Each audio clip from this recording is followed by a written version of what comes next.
Good afternoon. My name is Terry Skillman, and I'm the Associate Director for the Center for Southeast Asian Studies at the University of Hawaii in Honolulu. I am welcoming everybody on behalf of the Center for Southeast Asian Studies and Director Miriam Stark, who is currently in Cambodia on a Fulbright senior research grant. I hope everyone is awake in Southeast Asia and able to stay awake on the continental US.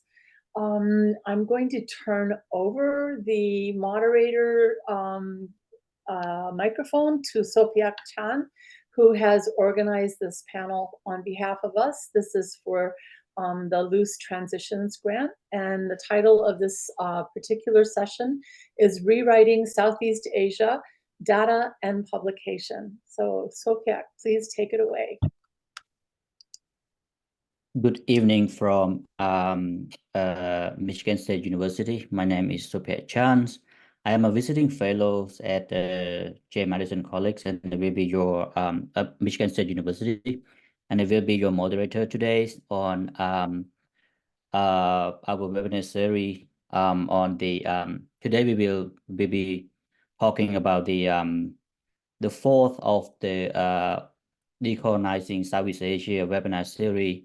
We have three before. We have Relearning Southeast Asia, Reteaching Southeast Asia, and Researching Southeast Asia, and the last one is Rewriting Southeast Asia. And we are very fortunate today that we have four speakers. All of them are early career researchers and who are passionate about Southeast Asian studies. And three of the speakers are Southeast Asian scholars and one from the US. And we have we start with Dr. Maggie Jacks. She's currently an industry assistant professor at University of New York University, Department of Technology, Culture, Society, and Sociology. Maggie use qualitative method to research work and technology in global context. And the second one, we have Dr. Soksompo, who is an associate director with Asian Studies Center at Michigan State University and affiliate scholar with the Center of Southeast Asia Study at University of Michigan. Dr. is also 2023 and 24 visiting scholar of Lee Kong Chien NSU Stanford Fellows on Southeast Asia with Stanford University and the National University of Singapore. And the third one, we have Dr. Nien Yuan Cheng, is a Singaporean performance scholar and dramaturg. She's presently a faculty early career award fellow at the Singapore University of Technology and Design. She's obtained a PhD in theater performance study at the University of Sydney in 2020. Her work explores poetry of storytelling, dramatologies in the digital age, intercultural theater, and oral history in arts performance. And last but not least, we have Dr. Thuon, who holds a PhD in sociology, social science from the international program at Chiang Mai University. He was a PhD scholarship recipient from Urban Climate Resilience Program in Southeast Asia Partnership, coordinated by University of Toronto and Thai Environmental institutions. So that's all for the introduction today for the speaker and myself, the moderator. And for the format of today's speaking, we will, first of all, we have a speaker will introduce their work and themselves. And we have 5 to 10 minutes for each speaker to talk about their work and how they come to write and study about Southeast Asia.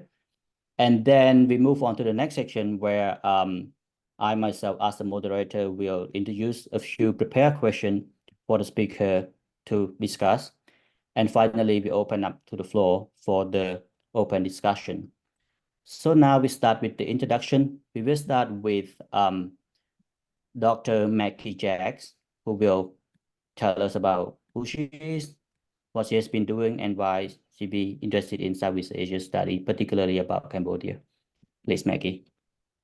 Thank you. Thank you, Sopheak. And thanks to all my co-panelists. It's a pleasure to be speaking with you all.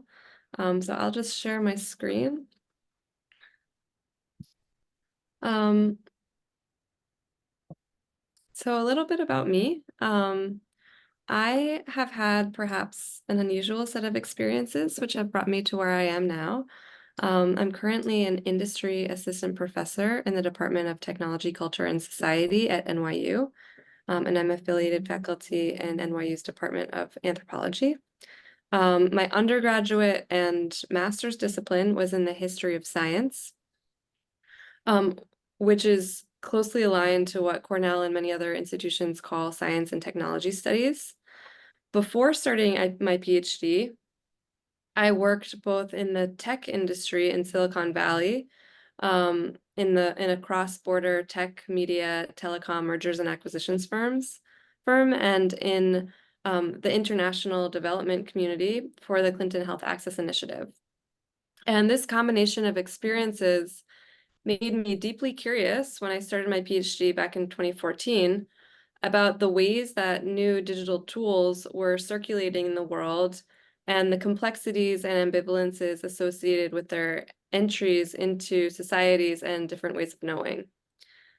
I first moved to Cambodia in early 2014 while I was working for the Clinton Health Access Initiative before starting my PhD. And at that point, I started learning Khmer and became fascinated by Cambodian history, including the important and frankly quite destructive American role in it.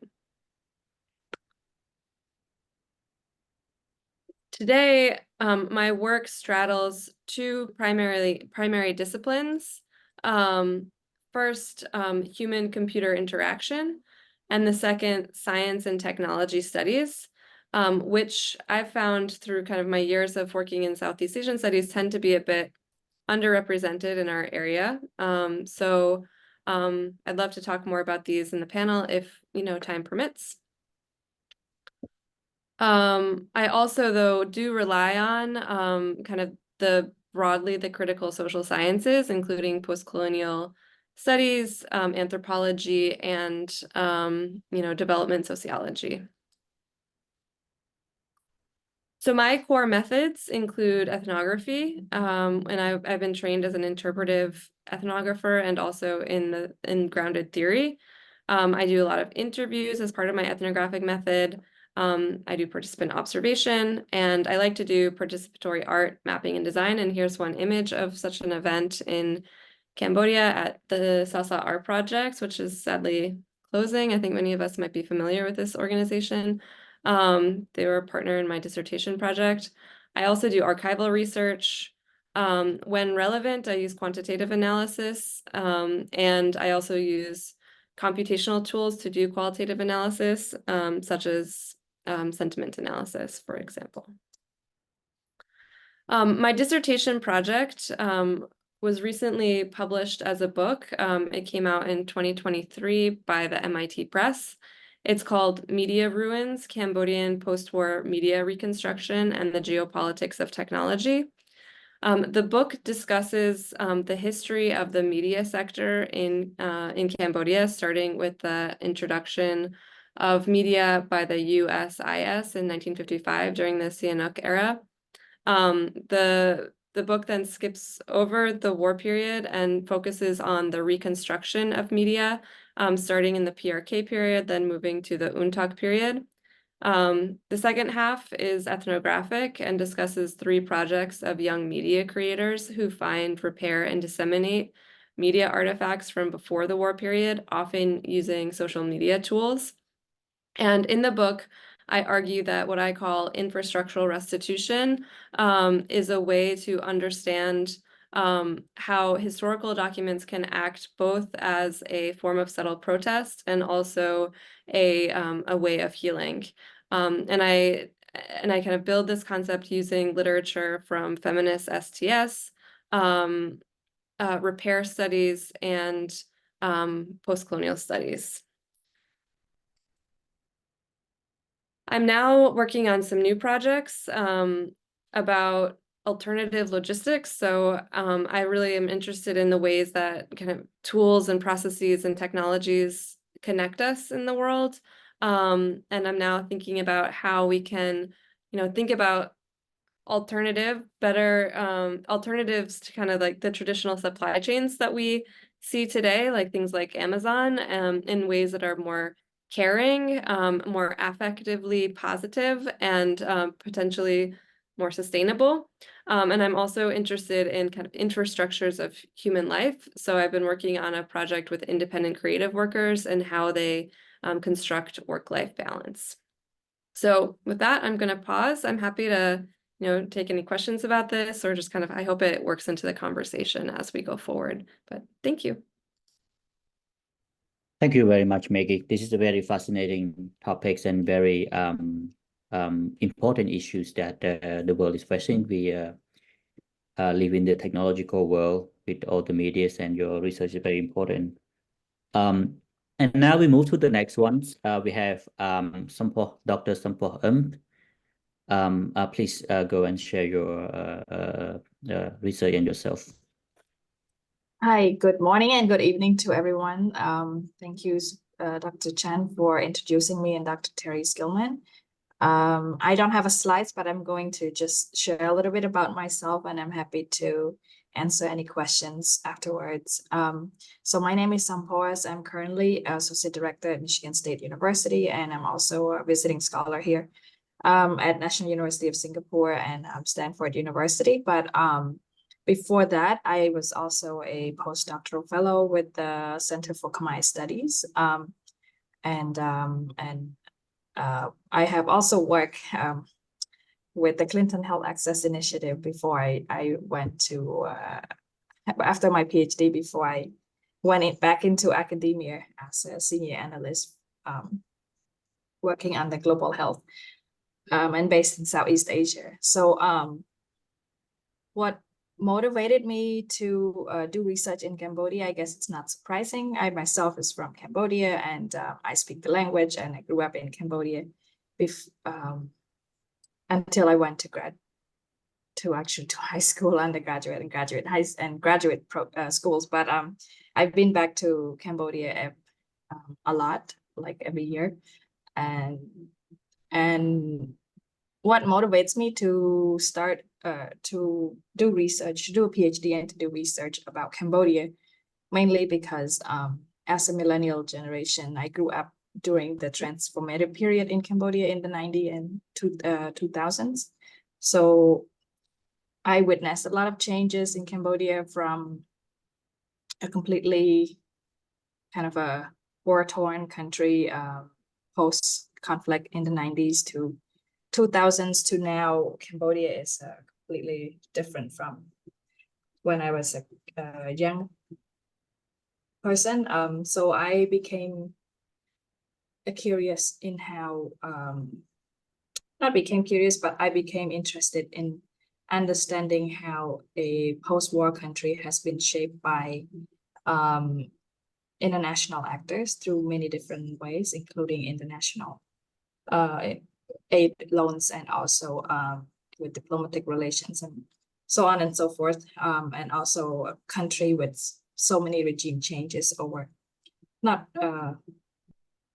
with so many regime changes since independence from France in the 60s, in fact. So these are the things that kind of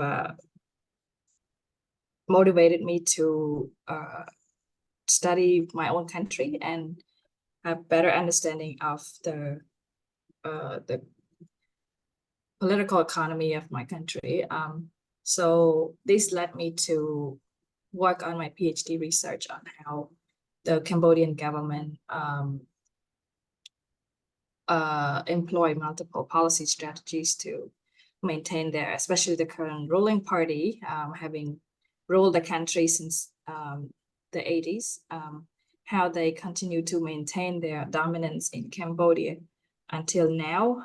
So this motivated me to learn how to do research on the way in which Cambodian government employ various policy strategies, including development policy mainly and population policies to reinforce their power and to maintain their not popularity and visibility in both in Cambodia and outside. And I'm currently working on a book project supported by the Lee Kong Chin and U.S. Stanford Fellowship, provisionally entitled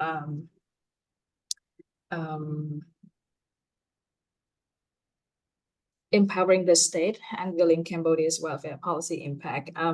This study delves into the political landscape of Cambodia during this recent significant turning point, which is between the 2013 and 2023, by focusing on the aftermath of the pivotal elections.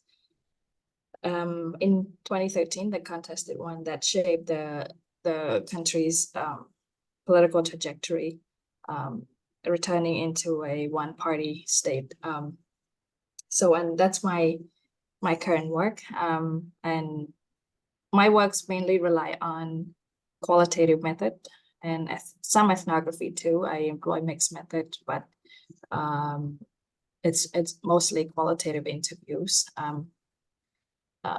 for my work. And yeah, I will leave it here. And I realize we have 2 more panelists to introduce, and I'm happy to share more experience and any questions the participants have. Thank you. Thank you so much. And Sopheak, I can hear you and I can understand what made you want to study Cambodia, so our own countries, and we share not just intellectual struggle, but also emotional struggles.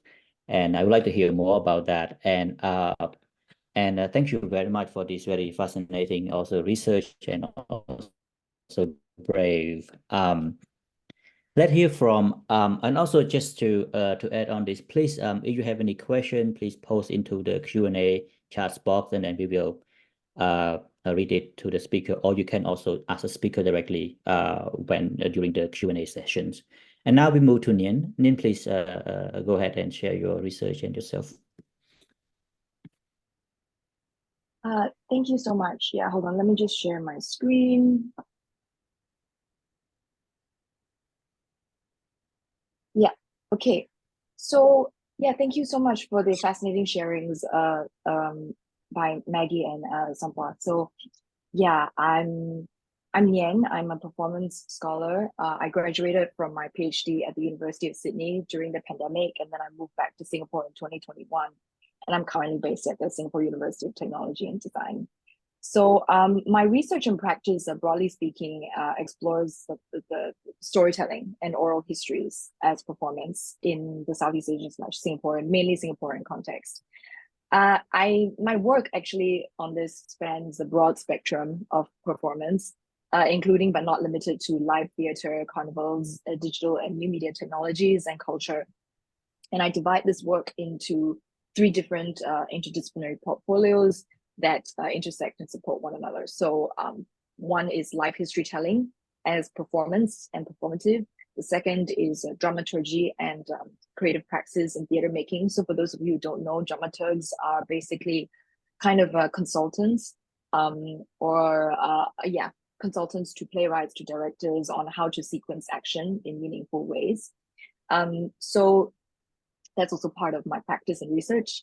But lastly, most relevant to our topic today, I also talk a lot about decentering theater performance studies. So I'm currently completing a book project with the University of Hawaii Press based on my PhD thesis on Singapore as what I call the storytelling state, which is part of what I think is a global phenomenon of a new mode of using life stories to performatively uphold ways of being, feeling, and doing using digital and new media. And it will be published in fall 2025. So yeah, the Singapore storytelling state is very much influenced by, for example, the American storytelling practices such as StoryCorps and Humans of New York, things like that. So I think many of you would be familiar with these practices. So, but more to the point today, I have previously published 2 journal articles on the topic of decentering the field of theater and performance studies. I won't be able to go into a lot of detail now, but perhaps I can in the Q&A. I'll go into some more detail, but I will focus mainly on to talk just briefly about the first article on globalization, transgression, and the call to performance studies, which it was published in 2017 and is an article I wrote as a PhD student that was just beginning, basically. I think many of us go through a period of existential/identity crisis as we try to position ourselves as scholars while wading into the vast pool of literature in our fields. And I have no doubt that if you come from a non-Anglo-American context, I think this crisis is more pronounced. So I was basically doing a lot of research into the whole story of performance studies as a discipline, and I found myself quite jaded about it all. So I began my article with a rather embarrassing reflection of how easy it was for me, a privileged Singaporean Chinese girl from an upper middle class family at the time, to answer the seductive call of performance studies as an undergraduate in Australia. So it's a very common story of Anglophone, first world, neoliberal universities of excellence taking economic advantage of the fact that international students like me have parents who are influenced by university rankings and have the capacity to afford drastically inflated prices for an overseas degree. So this story just doesn't mesh very well with the ethos of performance studies as a discipline, as something transgressive, as something socially conscious, pushing against political injustice. So the founder of performance, who is credited normally as the founder of performance studies, Richard Schechner from New York University, he famously claimed that this is a field without limits, which already has kind of imperialistic connotations. So basically he says, if performance studies were an art, it would be avant-garde. We care about the marginal, the offbeat, the minoritarian, the subversive, the twisted, the queer, people of color, and the formerly colonized. So this is what performance studies is about. And increasingly, and he also says, that performance studies is inherently and cannot be mapped effectively because it transgresses boundaries and goes where it's not expected to be. So the article that I mentioned earlier basically traced the genealogy of this idea of transgression in performance studies and unpack the assumptions and political forces at play behind such claims in an attempt at critical reflexivity about what it means for me to do performance research in my home country of Singapore under the influence of a globalized education. And I basically hoped to decenter the ideas of transgression and social change. So the idea, for example, that performance studies as we know it is too radical, too liberal-minded, or too transgressive to effect change in a place like Singapore can be complicated by the question of how efficacious the same discipline can be in the United States, in the age of Donald Trump, and by questioning how the transgression that does occur in other contexts may not be recognizable to, let's say, a North American model, but can still enact positive change.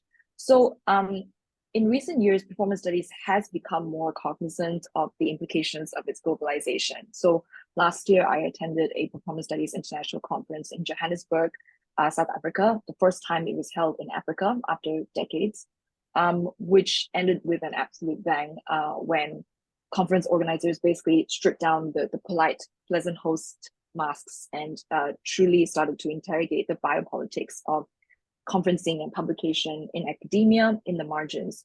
So yeah, in South Africa, they speak like 12 languages. So yeah, it has become very common for performance journals to accept writing forms that do not fit nicely in boxes that academic publishing demands. And I am rather optimistic that what happened in South Africa will not become another forgotten fever dream, and that despite everything, we are progressing somewhere. So yeah, thank you. I'll stop there. Thank you, Nien, for bringing this up, and also just to bring out the past. Nien studied at University of Sydney with me, and we are Southeast Asian crews, and also bring out this sort of decolonization process in different parts of the world and through language and all that, and we appreciate that. And we will continue our discussion in the next one, but now we move to Dr. Tri, also my former colleague, my colleague at Royal University of Phnom Penh, and he will be sharing with us as well about what it's like to be a researcher and writer from Cambodia. Please go ahead, Dr. Tri. Good morning from Cambodia. Thanks Sopheak for getting me into this program. Yes, when we talk about what life look like as a researcher and when do I start, I think first thing I start with the background a little bit and then look at the experience I had encounters as a researcher. I started to get involved with this type of field research when I finished my undergraduate in 1977, and then I started to work with the civil society. So a civil society at that time, we involve a lot of international agency and actors that involved, and so many issues to be deconstruct. I think one of the key dominant issue that I was involved is natural resource management that involve a lot of access and rights and competing strategy to get access to the resource. And later on, I start to find senior not so enough at that stage, and then we start to do more research on the common property resource along the Mekong rivers, and try to deconstruct the structure of traditional and customary practice in terms of natural resource management in compare with the economic liberalizations that impose or somehow influence to the management system in that area. So at that time, I think research are not yet being faced too much a problem, since we are still in a multi-political party, more space to do research, more people engagement also being proposed and engagement. And I think one thing that I start to observe the civil change in start into since 2017, since many issue has been changed. Research at the local level was not very much as happened as we expected. Most of the research was, I think, somehow suspected to be activism against the ruling parties, and this is very true that we accept that. I also did accept that, and then as a researcher, we need to reposition ourselves. Reposition means you need to be open and also be understand from the key actor that we supposed to interview, key stakeholder that we supposed to engage, that we need to get understand and also building trust. That's one of the key components, and that is one part that we don't have to rush too much in terms of certain question we want to get out from our interview. So like if we look at the recent research topic that I had been working on in recently, in late 1920, and also like before and during the COVID time, there are many issues that I try to address. Most of the issue to be addressed is natural resource management, and the second one is the urban transformation. That is one of the key development change in the Cambodia. And so the project that I'm looking at is one thing is look at the formalization of spatial plan in many city, many secondary city. They also involved with the master plan developments, and this encounter with the introduction of the climate change mitigation and adaptations, and the increasing of informal settlements. And so when we put this thing together, so what happenings to the informal settlements group and those who do not have a strong tenure system in the area they are staying. And of course, by plan somehow it look very positive in terms of plans policy that try to deal with this issue. But in practice, we encounter different between what has been in the policy documents and what has been in actual practice by the administrators. And secondly, I also involved with recent study on the characteristics of the urban trends in Cambodia. So this one we have three different. Also, we look at different aspects of the urban transformations, and it is less attention since this is very much on the archive review and also a little bit based on our working experience that we had been working so far for a couple of years ago. And also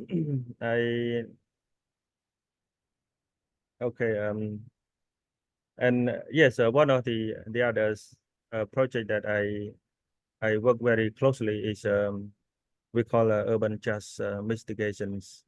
So this one is very much the intersection between the development assistant and the local authority who involved the development systems in terms of urban development. Somehow this is we can see if we look at the practice based on our grounded theory study, we see different from the knowledge that being imposed from outsiders to the governments, and the question here is like what is the knowledge being used by the local authority initiatives, and what are the knowledge being imposed from the external development agency. So this is one part of the synergy that we try to look at, and if we don't try to tackle this one, it is very clear that the development crisis keep moving on. Somehow we cannot find the synergies of the local knowledge from the insiders and also the knowledge imposed from the outsider. So to do this, most of the research methodology that we did is we do I think a field interview, qualitative study, very much on ethnography and a grounded theory. We use a grounded theory very much on based on the data we get from people we interview, and also gathering, and then we use a theory to analyze, and then we tend to forget what is the framework being imposed to understand what is the reality at the grounds. I think that is my recent work that I have been involved with research. And of course, as my generation, I had been encountered a different generation in the countries, like regime before the UNTA times, regime after UNTA. So many change that are taking place in the country, and somehow I can observe the knowledge being imposed by the outsiders and the knowledge being created from the insider, in particular from the administrative point of view in terms of development and management. So that is how I come involved with the research work in the country and in the region.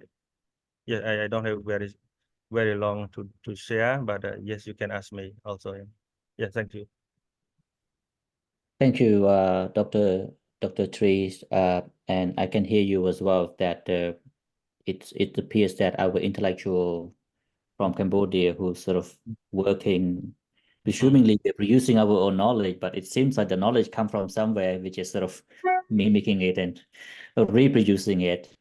And I would like to hear more we would like to hear more of a discussion. What does it feel like to sort of absorbing this knowledge and reproduce or being squeezed between external international agency and also our own sort of states? We are sort of stuck in between that. So what does it feel like? I can feel it, but I would like to hear from you. So now we move to the next session, which is I prepare we discuss about some question. It will be, openly discussed, and then we will move on to the open Q&A. So each speaker would have about 1 to 3 minutes to talk about the answer, and we have about 4 or 5 questions depending on how long or how short the speaker will answer the questions. And so the first question is, how would you define colonialities in your field of studies or disciplines? And we will start with Dr. Sampos, and then Dr. Trees, and then Nien, and then Maggie. Go ahead, Sampos. I'm sure we all will have a lot to share, but I'm just going to share a little bit about how, for me personally, trained in political science and how I think of coloniality and define it, I guess. So I think of coloniality in my discipline in 4 ways. The first thing is the school of thoughts and the institutional structure, socioeconomic structures, and also the language domination, which is so political science, like social science and many other disciplines, has long been dominated by Western school of thoughts, and this has been shaped by the, of course, continuation of the colonial legacies through many things like what I just described, the institutional structure, language, economic, and also technological dependencies. And for example, like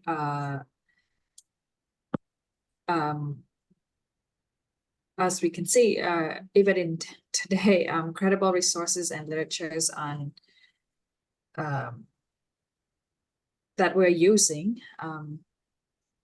in about Southeast Asia and also including Cambodia have been widely published in English. There's very, very few publications that written in local language or like in Khmer. Say, for example, like Sopheak was mentioned earlier, that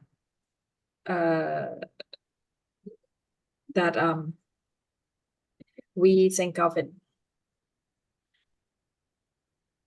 like we think we know it, but it seems like we're also using it from some, but the knowledge is, we think we have the knowledge, but we also kind of import it from somewhere else. So so this is kind of something, it's many of us, especially as native scholars from a non-English speaking country like Cambodia, for example, have continued to face as a challenge. Of course, English is a universal language, but it is a Western language, and sometimes it's as researcher, of course, like for example, we do interview in Khmer, but then we translate it into English in order to publish it, in order to distribute our knowledge to the outside world. But it's not always that the English really convey the whole meaning of the things that we know or we understand of the context. So in addition to that, the publishing outlet, what I mentioned about technological dependency is like the publishing outlet, like the press, the journals, it's all based in Western countries, like, or in a more advanced developed country. But in country like Cambodia, we don't have the capacity to yet, or have, due to limited resource, we don't have the capacity to provide such like a reputable and credible resource where everyone would go and read. Like, for example, there's no, or correct me if I'm wrong, Moktri and Sopheak, but that we don't have like a university press, for instance, in Cambodia. And another thing is, in Cambodia, we don't have an IRB institution. So for native scholars to be able to conduct research that's recognized, that get our knowledge distributed, we have to affiliate with a foreign institution. We have to distribute our knowledge through a foreign institutions and rely on them to get our knowledge out to the world, in addition to language. So I'll stop here and I'll let others share their thoughts on this?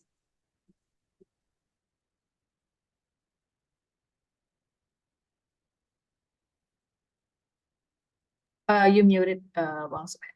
Oh, let's go ahead, Bontri, and share your answer. That's yours. Okay. Yes. When we are talking about the colonialities, thing that come to my mind. I think one thing is the knowledge being dominant from outsiders, mostly from the North. The North is more historically advanced in terms of knowledge, technology, and theoretical work for a long time. And also when we start to work together with those with the North always they already have their own theoretical framework to investigate the key issue. Knowledge is very much more critical and more, I think, more transformative oriented. That they start to investigate in a certain country, like I think a country in a transition, a country like Cambodia, also a lot of a key issue for them to investigate. Issue of human rights, issue of justice. I think one of the key influence from the North, and also yeah, like Support said, I do agree that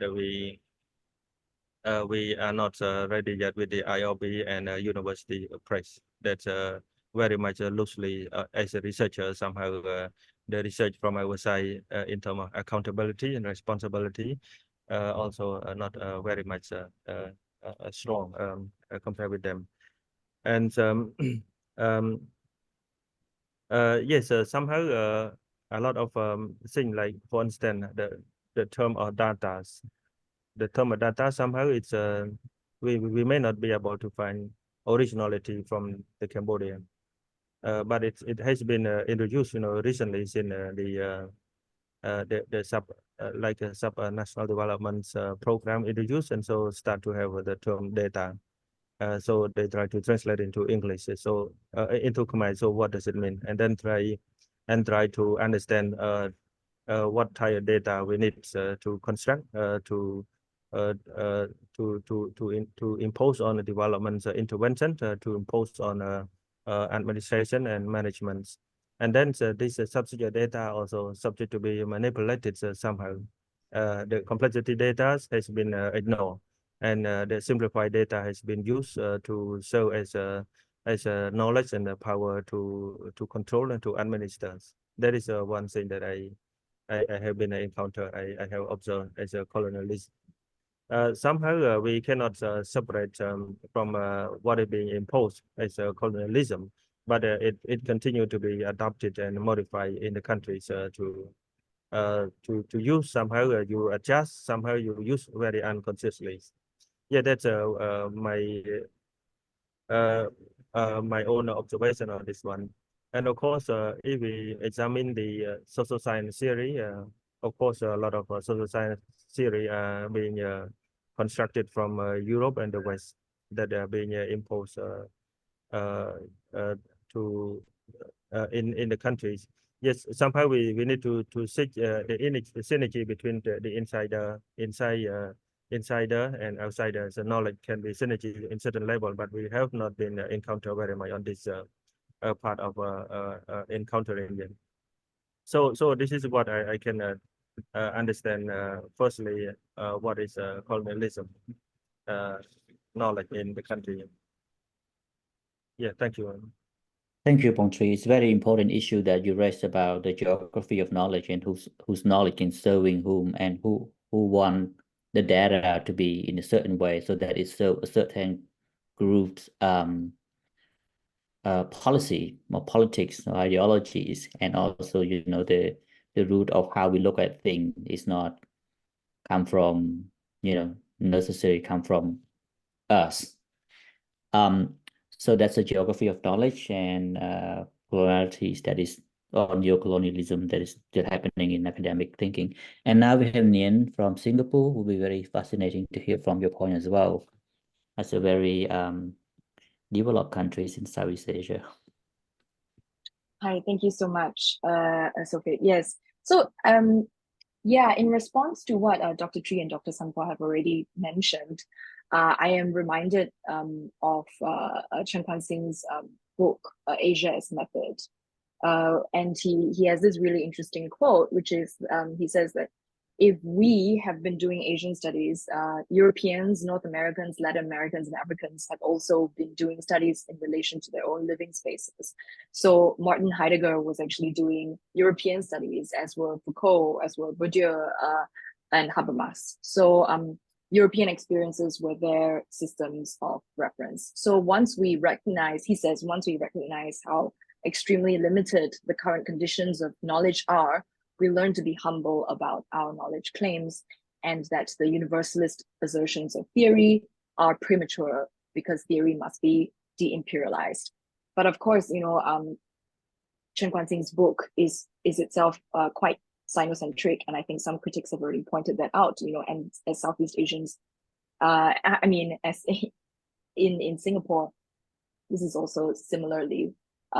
Majority of us are Chinese as well. So we also have to be very careful about that. But basically, coloniality, to me, I mean, as a Singaporean scholar, is the posturing of academics, and I'm definitely not excluding myself in this, who perform strategic moves which garner them intellectual currency in the hyper-competitive global academic market. And this is also how Singapore positions itself, as a hub of knowledge production in Southeast Asia, right? So globalization and colonization can be seen as two sides of the same coin. This is definitely not limited to performance studies. You've already all mentioned this already, but performance studies is probably implicated in a special way because our field is specifically dedicated to writing about injustice and making work that matters and create social change and things like that. So transgression and resistance is part of our brand. So it is especially fraught and potentially even hypocritical if we're not careful to be critically reflexive, and we don't recognize this as branding. That being said, even the idea of self-reflexivity can also be a performance of posturing in itself. So yeah, and I'm just leaving to what are we doing here right now in this panel? I'll just leave it there. Thank you very much. I mean, you raised an important points about what so-called global academic market and who produce this market, and is it a global, is it a North market or a West market, and whose language and what's the root of this market, how is it, who is reimposing it. And now we move to Maggie. You might have a different point and also interesting point to share about how you look at from the West, from the US. And I'm also sitting in the West right now. Yeah, thank you for letting me add. Well, okay, what can I say? What can I add that hasn't been said? So Sopheak's, Dr. Chann's article, A Geographer's Place Matters. A lot of your points that you write in this piece really resonated with me. So for instance, like the fact that funding often comes from the West, and like that means that co-creation of ideas, there's an asymmetry there. I found a lot doing research in Cambodia, where it's like the funding often dictates the agenda, which dictates, what the project is. And so this idea of participation and co-creation is very limited. I found that to be true in my experience. I also found what Dr. Chann talks about in his article about who does research and who does theory. That's something that I also experienced while working in Cambodia as an American academic, that this idea that the Western academics are the ones who do theory, and our collaborators in Cambodia are the ones who do just the field work. I think this is a really big problem that has plagued Southeast Asia studies and really needs to be corrected. I think that I was in Cambodia for the most of six years between 2014 and 2020. And I think through this period, I became very humbled about what could I really do there as an American? Like why was it my role to do research in Cambodia? And I wouldn't say that I was able to ever answer that question in a way that felt satisfying. However, I mean, I did feel like by the end, I felt like it was important that I speak from what I could speak to and from my positionality. So like as a former tech worker, for instance, and as an American, I think these two forces are really important in Cambodia. So I was really, again, humbled by seeing and observing the consequences of American interventionism and how they mattered for a very long time in Cambodia. So American intervention that happened in the 50s still, play out in contemporary Cambodia. And not to mention like the bombing in the 1960s, for instance, but also being aware of the political economy of tech platforms and how the content that is being created by media creators in Cambodia is being licensed to American companies, and all the revenue is flowing from, Cambodia, which is a poorer country, to Silicon Valley, which is one of the richest places in the world. And I think this is quite a concrete example of colonialism as we see it today. Yeah, so maybe I'll stop there, but happy to chat more.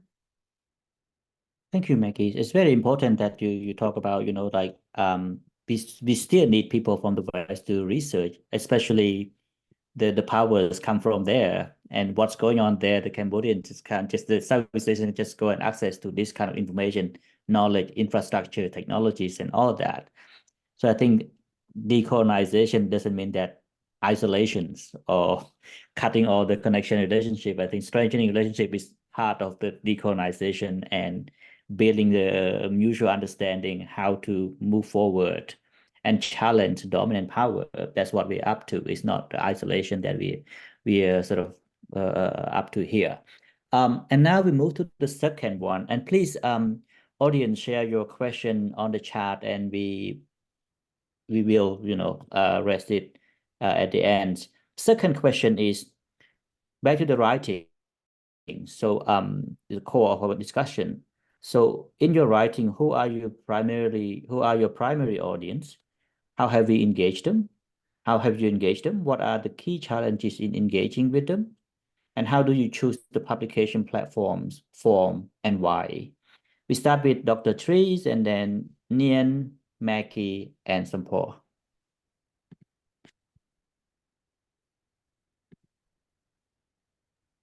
Oh, okay. This is how can I say?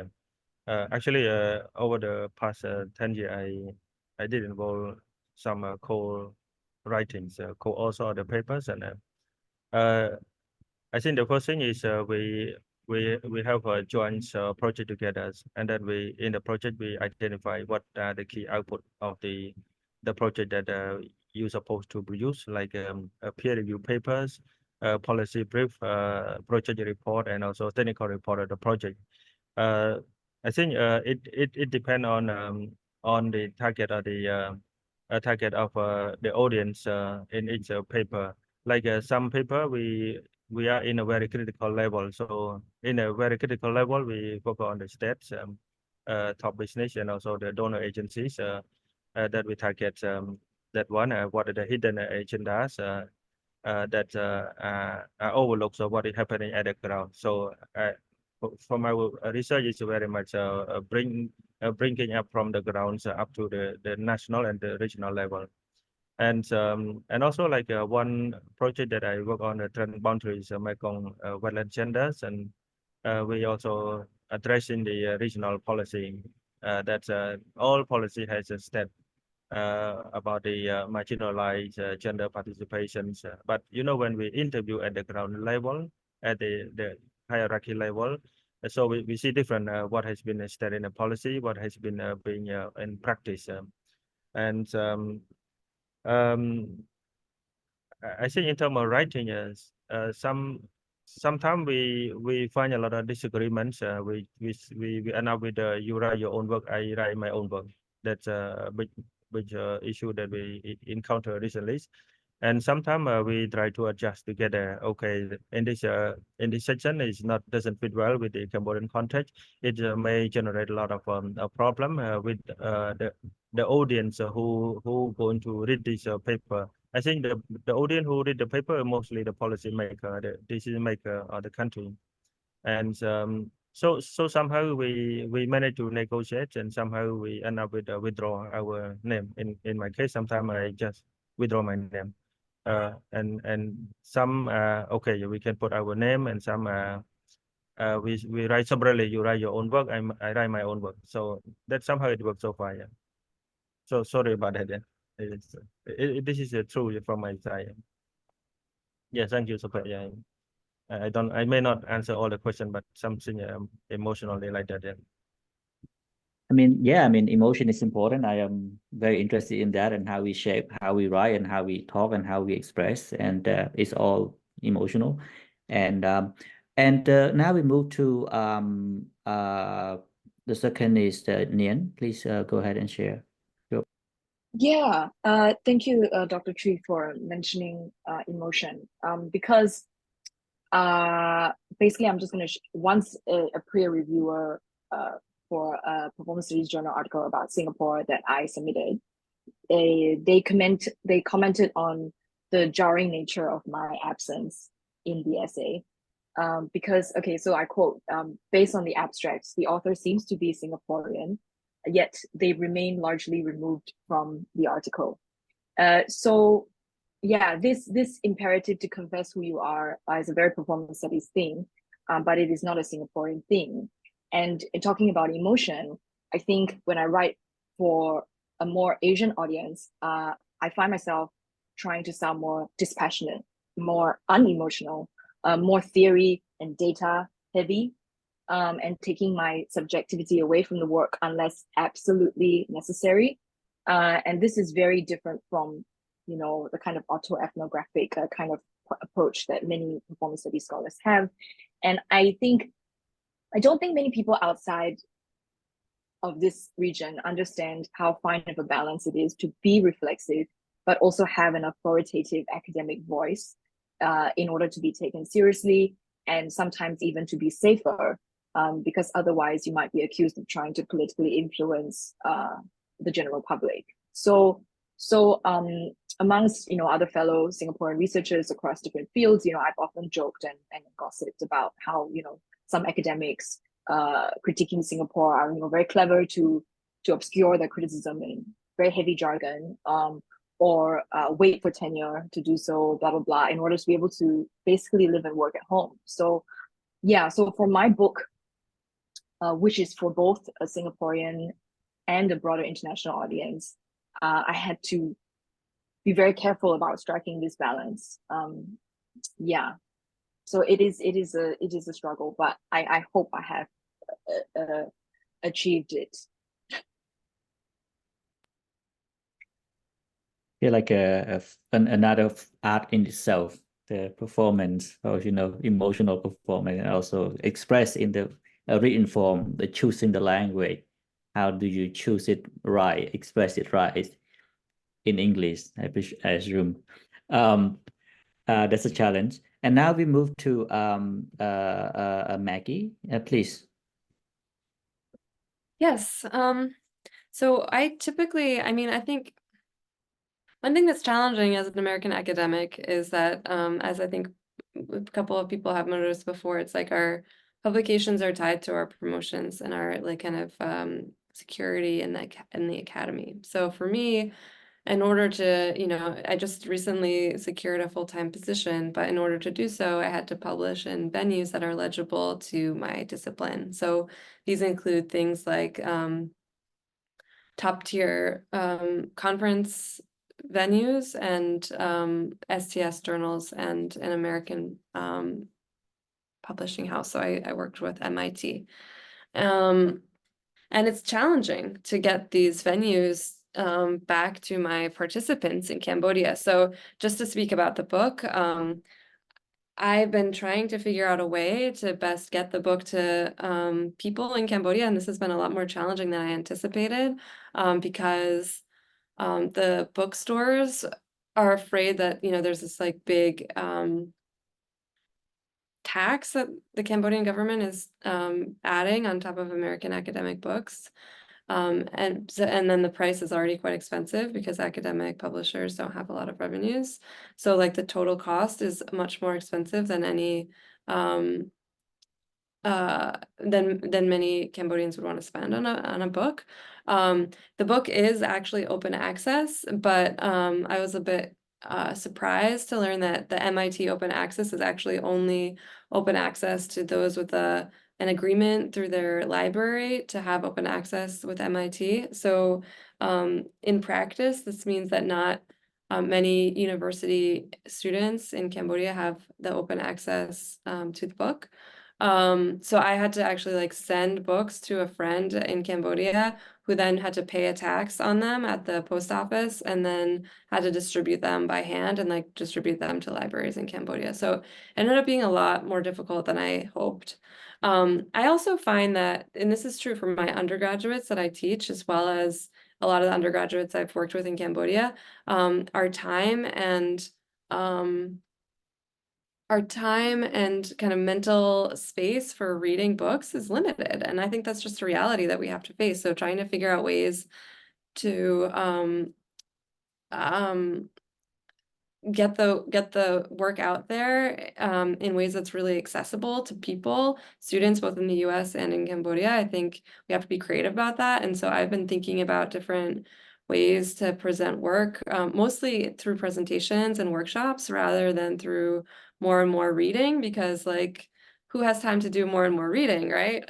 So I've been trying to think through that, and I've given a lot of presentations both in English and Khmer, or having interpreters, or I'll do some English and they'll do Khmer, where we get kind of the main ideas out there without actually having like more text to read. But this is something I'm still exploring, and I'd be really curious to hear from others about how they balance the you know, the popular dissemination of their work with their kind of also the requirements of their job. Thank you, Maggie. That is also another interesting point and very important point, that how do you balance between the actual consequences on the ground and the impact it have on our career. As an early career researcher, I think we sort of, all of us kind of facing, especially the people who want to engage with what's so-called international global academic sort of society and get a job. And now we have Sampor. Please go ahead and share. Well, what else to say? All the panelists have shared everything that I completely resonate with, and of course, especially Bong Tri, as myself as a Cambodian scholar, I have worked in Cambodia, also live in, spent a lot of time in Cambodia. For me, in my own experience, and also as someone who is a political scientist studying contemporary politics in Cambodia, a lot of things can be very touchy and sensitive. And studying the government policy. So for me, I typically try to read and understand my audience before I write and before I give a talk. Like, for example, like whether my talk is happening in Cambodia or outside of Cambodia, and who will be my audience. Will there be government officials, policy practitioners, students in Cambodia, or scholars, international scholars? So, for example, if I were to invite to join a forum and give a talk in an event organized in Cambodia, I knew that my audience would be mostly government officials, students and local scholars, etc. So we don't know. It's hard to wait what people think, but regardless, we know the context. I have some understanding of the political context in Cambodia. So I typically choose to disseminate my work in a more pragmatic approach, discuss my finding in a way that contributes to improving Cambodia, or rather than like trying to be more critical and more or could be easily perceived as challenging the government, etc. So, but in my academic work, and if I'm giving a talk outside of Cambodia internationally, like in my peer review publications, then I feel, to be honest, I feel a little more free. This is sort of like what Bong Tri was saying too. So I feel more open to share what I'm saying, especially if it's if the event happened outside of Cambodia and I'm outside of Cambodia and my audience are not government officials, for instance. Yeah. So that's and I also agree with Maggie about the accessibility to resources, especially like academic journals and books. There's very, very few institutions in Cambodia that provide access to these academic resources in Cambodia that allow students and scholars to access it. It's often behind paywalls. Books often is very expensive, and also not to mention the language barrier, most of which are English, and reading academic texts require very proficient English level and stuff. So for me, I try to engage with my audience in Cambodia through public presentations, like policy report or policy brief that's open access. And I tried, like with my publications, I have a academia ResearchGate account, which I just upload my publications in there where people can access it, so they don't have to go through university library and stuff. So that's one way, small contribution that I can contribute to engage and give more access to people who don't have the privilege to access it. Thank you, Sampos. I think you speak not just geographer place matter, it's also political scientist place matter. It's not just who you talk to, it's where you speak from. Literally, where you're sitting right now, influence how you write, how you talk, and how you feel about it. And I think we should go for one more question, and then please make it short, and then we will go for the public questions. So the third question is, in your experience, can you explain what collaborative writing process between what we call local scholar and international scholars are, and what do you think are the challenges in writing collaboratively, and how would you want to improve it? I myself have been through it, and it's not always easy. I feel like I still need international native speaker to help shape my writing and all of that. So it can be quite codependent in ways. But please explain your experience. Start with Nien. Have you ever written with international scholar? Yeah. Yeah, I can keep this very short because I have to confess that most of my experience in collaborative writing is for theater scripts, not for academic writing. But I think what I want to do is basically throw out the idea. I can kick off the discussion with my 2 cents of what is local and what is international. Because in Singapore, these ideas are especially fuzzy.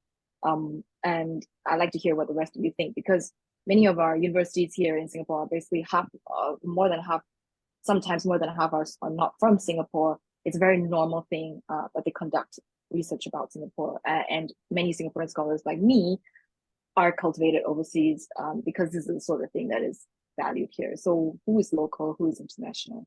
The power dynamics of such a place is very different from many other post-colonial contexts. So yeah, I mean, I think part of our post-colonial hang-up in Singapore is that we almost cannot recognize the difference between ourselves and our own colonial masters, former masters, in a way that perhaps other Southeast Asian localities like Indonesia make very clear, and it's part of their identity.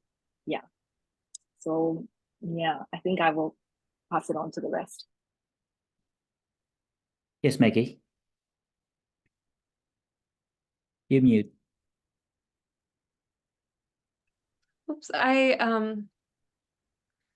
been very grateful for some really rewarding collaborative writing experiences. I really liked working with you, Sopheak, on our paper, Networked Authoritarianism at the Edge. I'll put a plug for it. But I think one challenge is that, yeah, okay, so there are all these kind of coloniality issues that we raised at the beginning that I found in our, you know, around like who brings the theory, who brings the funding, and what does that mean about the agenda? And I did experience that in collaborative writing. And I think there's an additional challenge with my disciplinary background, because there are, you know, science and technology studies and human-computer interaction are interdisciplinary fields. They're, you know, there just isn't a huge tradition of this in Cambodia. So I didn't feel like there were a lot of people who had like my same disciplinary background. So there was a lot of like trying to find fits with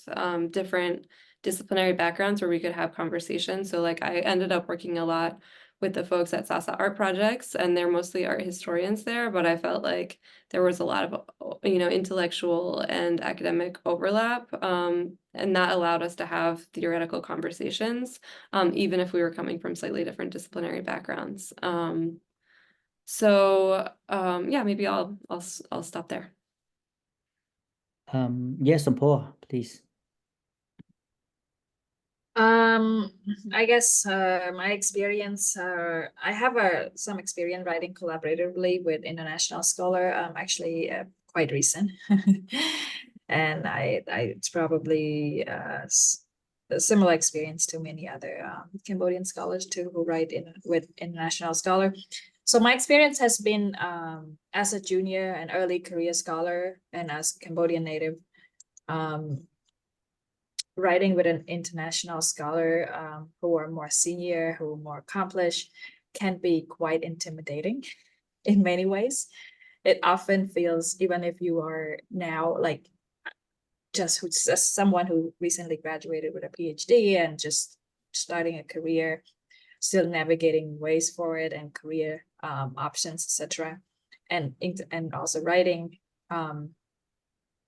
Oftentimes I feel very immature in my work, and I still feel like I'm working with my international collaborator who's more senior. I feel like sometimes, as speaking personally, I feel like a research assistant in some way. So these are ways that I'm still working on navigating it, and also trying to put myself out there and kind of how to establish like a more equal partnership when it comes to writing and working on a project together, not just a data collector in Cambodia. But you know, these were the challenge that I had to navigate, and I had to also, you know, learn through the process and also compromise a lot. But I also, as a junior scholar, I gained a lot too from working with international collaborative, international scholar. Even with a PhD, as someone's in this early stage of the career, there's still a lot of, for me, I need a lot of mentorship still. I don't feel completely confident working alone, especially leading in projects that, you know, with multiple institutions providing the source of funding, etc., and plus the funding of the project coming from a foreign government. So for me, I view that as positive, that I feel like I have someone there that have me and more experienced than me, rather than me just trying to be the lead. So I'm at this point, I'm fine with letting the international collaborator lead, but I'm also learning on how to be the lead myself. And also for writing, I learned how to write more effectively, and then and feel more confident in writing after I work with my international collaborator who's an international and senior scholar. So there's pros and cons, but one just have to learn how to navigate and maintain the balance throughout the process. Yeah. Thank you, Sampol. It's very important to not just look at the the bad sides, also the positive side. We learn from each other. It's no matter where they come from, we also learn. But what we're looking at is where's the powers, where's the learning process, and how's the benefit are shared during the process of learning. We have Dr. Tree. Please share your answer. Okay, thank you, Sopheak, for the question. Yes, from my side, I do have experience on collaborative writings, co-writings. I think more than 10 years with this process so far. I think some co-writing somehow bad, somehow good, but the one that I have been working with is more on a good side. A good side mean we first work on the project together. So the project together to facilitate the project outcome in time, we need a co-writing, and then we need to devise tasks, labor divisions, tasks to be done in the paper, and I think that the problem here, like the English language, it's always a problem from our side. We have understanding the same, and somehow we don't precise enough compared with our natives who have a more conceptualizing and precise knowledge. I think this is very clear that we can analyze that, and also the source of funding. Also, they are the one who always have a key source of funding to get involved. So yes, one of the good thing for the co-writing is you involved with the project, you involved with the data collection, you involved with field interview. When you start writing, you will find it more easy to understand.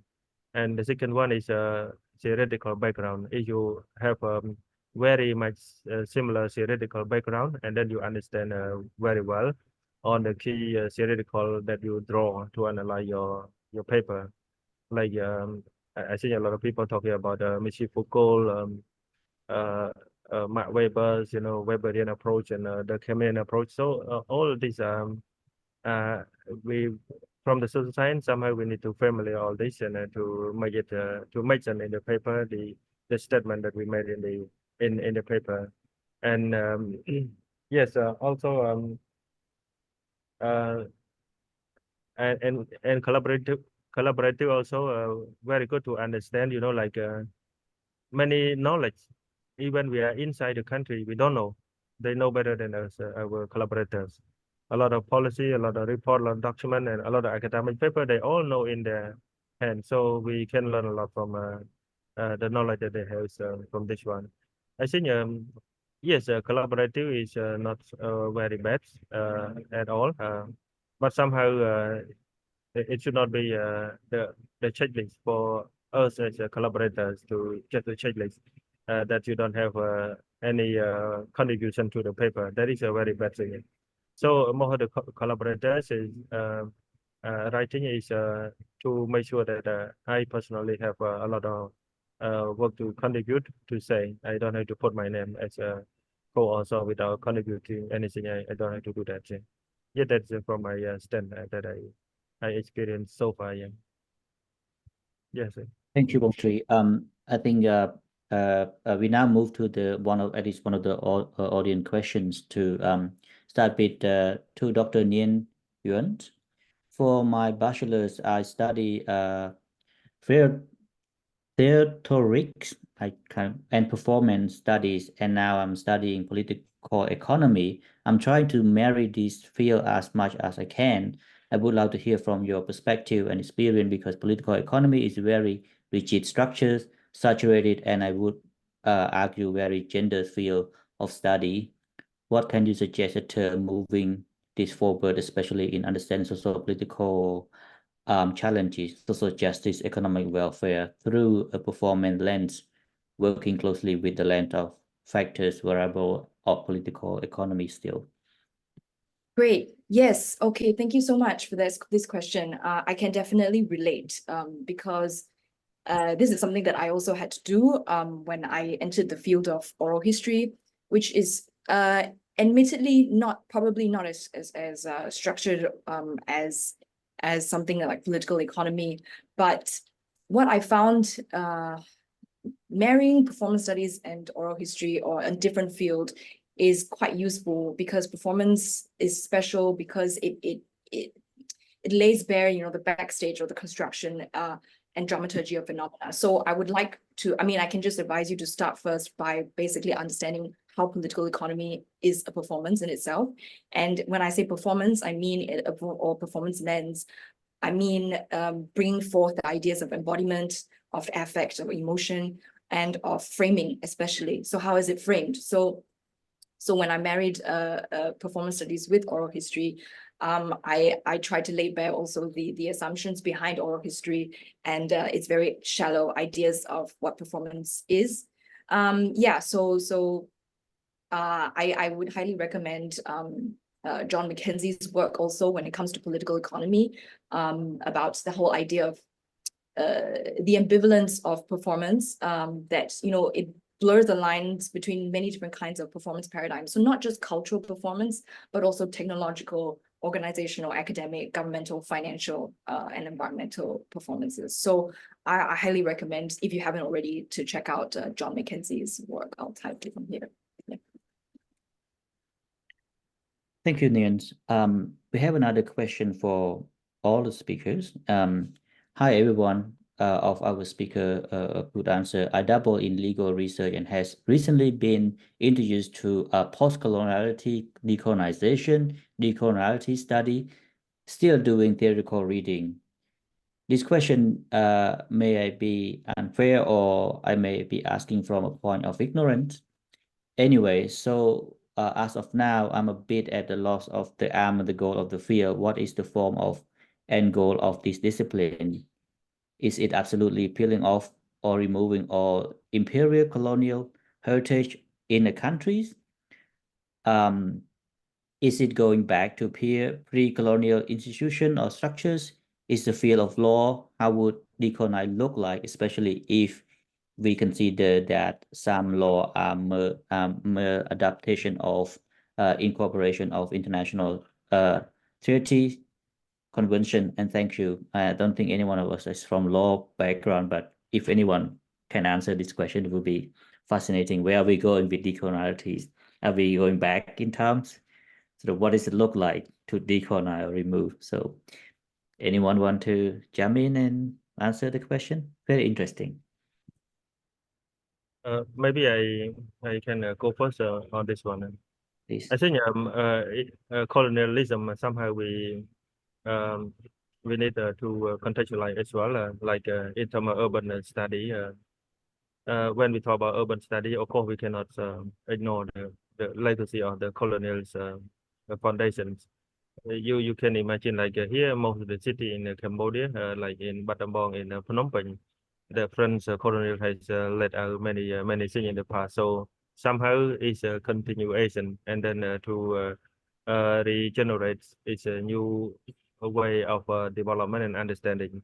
So like to ignore 100% somehow difficult, but to extend and transit to meet to the current contemporary development, I think it's a lot of much better. So with the colonialism, it's provide the foundation and the historical fact that you can extend further. Either you accept it or you reject it. That somehow we can do like that. That from my short answer to this one in terms of the urban study.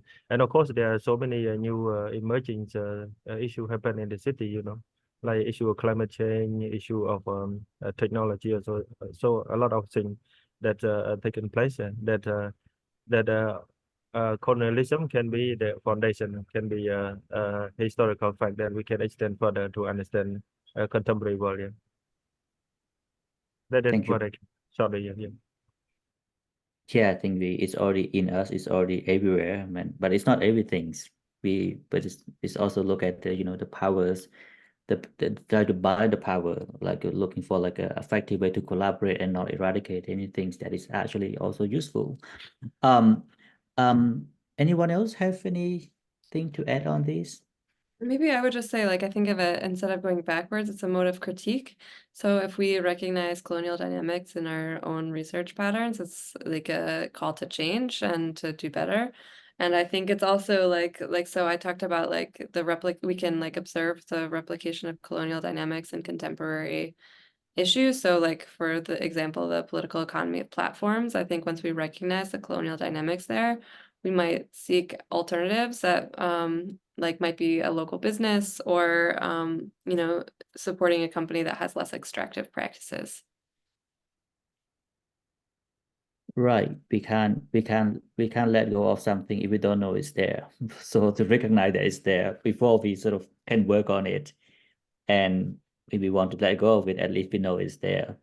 Anyone else have any things to add on the question, or we can move to another? Nien, do you have anything to add? No, just very quickly, I don't think that there is an end goal. We're always going to keep going. There's no ending, in sight. And I think for law, especially, I'm not a legal studies person, but it's very clear how the laws in Southeast Asia have extremely colonial underpinnings. I mean, in Singapore and all that. So to not understand where the law comes from and where our knowledge of legality comes from, I think would be disingenuous. I don't know, like not possible. Yeah, Sampol, you have anything to add? I think that this should be our last question. We are right on time now. Last I don't word. have, I mean, I agree with everything everyone else was talking about. It's especially in the fields of law, although I'm not a legal studies specialist. It's even Cambodia now, we are using the civil law system, which was left by the French. And we are already accustomed to it, and especially for countries that have had been colonized. So colonial legacy will continue to impact and shapes the country in many ways. Yeah. Thank you very much for all the speaker. I think we right on time, and we appreciate your contribution, and we hope to work together collaboratively and shaping this sort of decolonization of Southeast Asia study. And we need more collaboration, more compassionate actions, and more understanding, and not rejecting that, it's not there, or I don't like it, I don't want to learn from it, it's colonization, that I reject it. It's not going anywhere, it's already there. So hope we can continue to learn and share and reshaping it, what we want from it. And the last question is very important, and we move forward from there. This is our last one, and hopefully catch up later. Thank you very much. Thank you. Bye-bye. Very much. you. Thank you very much, everyone.